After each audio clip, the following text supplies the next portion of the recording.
Greeting of the day, guys. It's me, Sahil Jamadar. Now we continue our reading from next paragraph. Julian told me that Yogi Ramam was the first to share the seven virtue with him after a few months in Shivana. On a clear night, when all the others had drifted off into deep slumber, Ramam knocked sharply on the door of Julian's hut. In the voice of a gentle guide, he spoke his mind. I have observed you closely for many days now, Julian. I believe that you are a decent man who deeply desires to fill his life with all that is good. Since you have arrived, you have opened yourself up to our traditions and embraced them as you own. You have learned a number of our daily habits and one have seen their many salutary effects. You have been respectful of our ways. Our people have lived this simple, peaceful life through countless ages, and our methods are known to but a few. The world needs to hear our philosophy on enlightened living. Tonight, on the eve of your third month in Shivana, I will begin to share the inner working of our system with you, not only for your benefit but for the benefit of all those in your part of the world. I will sit with you daily as I sat with my son when he was a child. Sadly, he passed on a few years ago. His time had come and I do not question his existence. I enjoyed our time together and cherish the memories. I now see you as my son and I feel grateful that all I have learned over many years of silent contemplation will live on within you. I looked at Julian and noticed that his eyes were now shut as if he were transporting himself back to this fairy tale land that had showered the blessings of knowledge on him. Yogi Raman told me that the seven virtues for a life overflowing with inner peace, joy, and a wealth of spiritual gifts were contained within a mystical fable. This fable was the essence of it all. He asked me to shut my eyes, and I have now done.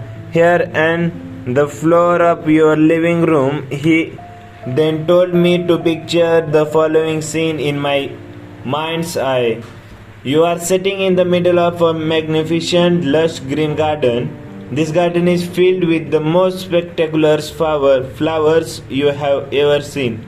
The environment is supremely tranquil and silent. Savor the sensual delight of this garden and feel as if you have all the time in the world to enjoy this natural oasis. As you look around you, see that in the center of this magical garden stands a towering red lighthouse 6 stories high. Suddenly, the silence of the garden is disturbed by a loud creaking as the door at the base of the lighthouse opens.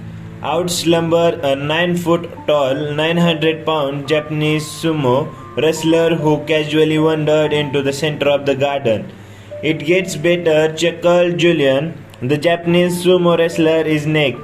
Well, actually, he is not totally naked. He has a pink wire cable covering his private parts. As the sumo wrestler starts to move around the garden, he finds a shiny gold stopwatch which someone had left behind many years earlier. He slipped it on and falls to the ground with an enormous thud.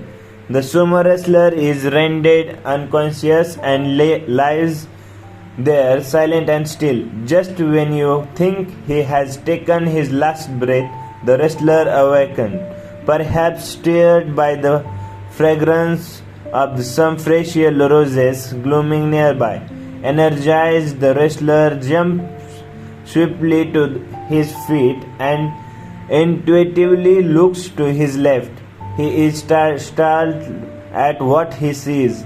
Through the bushes at the very edge of the garden, he observed a long winding path covered by millions of sparkling diamonds.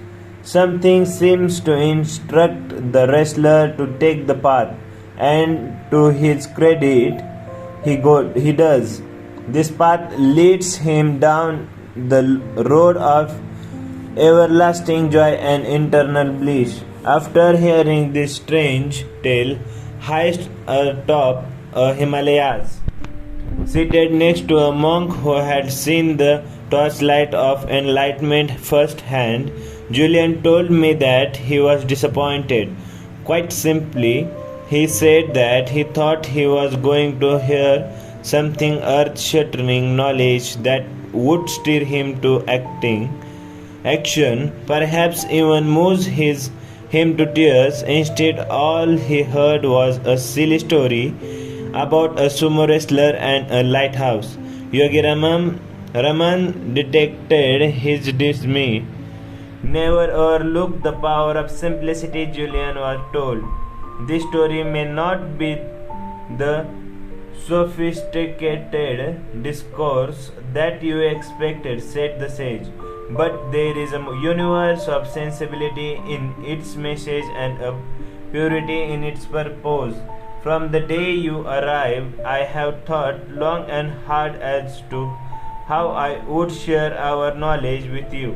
At first, I considered giving you a series of lectures over a period of months, but realized that this traditional approach was ill suited to the magical nature of the wisdom you are about to receive. I then thought of asking all of my brothers and sisters to spend a little time with you every day, tutoring you in our philosophy. However, this too was not the most effective way for you to learn what it is we have to tell. After great deliberation, I finally arrived at what I thought was a very creative yet highly effective way to share the entire system of Shivana with its 7 virtues, and that is this mystical fable. The sage added, at first it might seem to be frivolous and perhaps even childish, but I assure you that every element of the fable embodies a timeless principle for radiant living and has great depth of meaning. The garden, the lighthouse, the sumo wrestler, the pink wire cable and stopwatch, the roses and the winding path of diamonds are symbols of the 7 timeless virtues for an enlightened life. I can also assure you that if you remember this little story and the fundamental truth that it represents, you will carry within you all that you need to know to raise your life to its highest level. You will have all the information and strategies you will need to profoundly influence the quality of your life and the lives of all those you touch. And when you apply this wisdom on a daily basis, you will change mentally, emotionally, physically, and spiritually. Please write this story deep into your mind and carry it within your heart. It will only make a dramatic difference if you embrace it without reservation. Luckily, John, said Julian, I did embrace it. Carl Jung once said that your vision will become clear only when you can look into your heart. Who looks outside dreams, who looks inside awakens. On that very special night, I looked deep into my heart and awakened to the secrets of the ages for enriching the mind, cultivating the body and nourishing the soul. It is now my turn to share them with you.